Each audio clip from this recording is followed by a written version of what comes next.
Welcome back to Rumblestrip.NET's continuing coverage of the North American International Auto Show. This is day 3 of our coverage. As always, I'm your host, Eric Tritko. Hope you've enjoyed our first 2 days of coverage.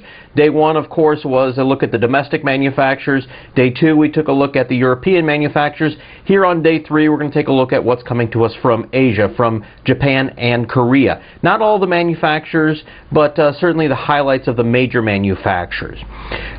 In past years, the Japanese and Koreans have tried to make some big splashes here in Detroit. Obviously, it's right dead center in the middle of the big 3 here in Detroit. In fact, at times, I think you can even throw a snowball from Kobo and hit the tubes, also known as a Rensen, where General Motors is headquartered. So let's dive in and have a look at what happened here and see if the Japanese and the Koreans made a big splash this year.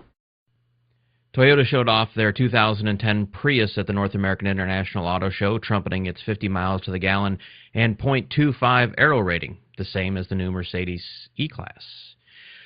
Lexus, part of Toyota, also displayed their HS250H, and if it looks similar to a Prius, that's because it essentially is a Prius with Lexus bodywork. Honda also showed off their new Insight hybrid car, with the lack of inspired design basically copying the Prius, saying that this is what hybrids cars are supposed to look like. Whatever.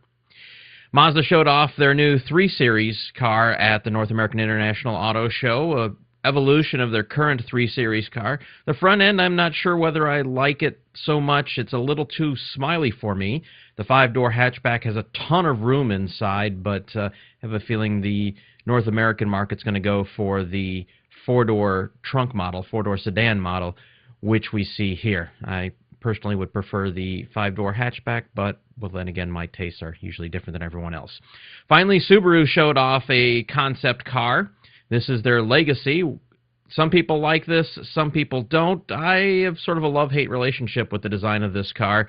It's kind of cool in some spots, kind of lacking in inspiration in others, but this is the direction we think Subaru will be going very, very soon.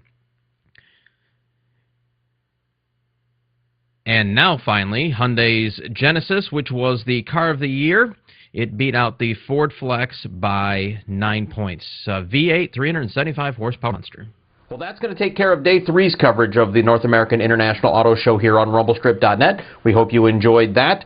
Make sure you come back again tomorrow. We're going to do a wrap-up show. We'll take a look at some of the highlights and lowlights that happened during the show, a few of the concept cars that have come out over the past couple days, and give you our overall impression of how things went in the middle of the carpocalypse. So, until then, we'll talk to you soon, and remember, here on Rumblestrip.net, if you're not living on the edge, you're taking up too much space. We'll talk to you soon.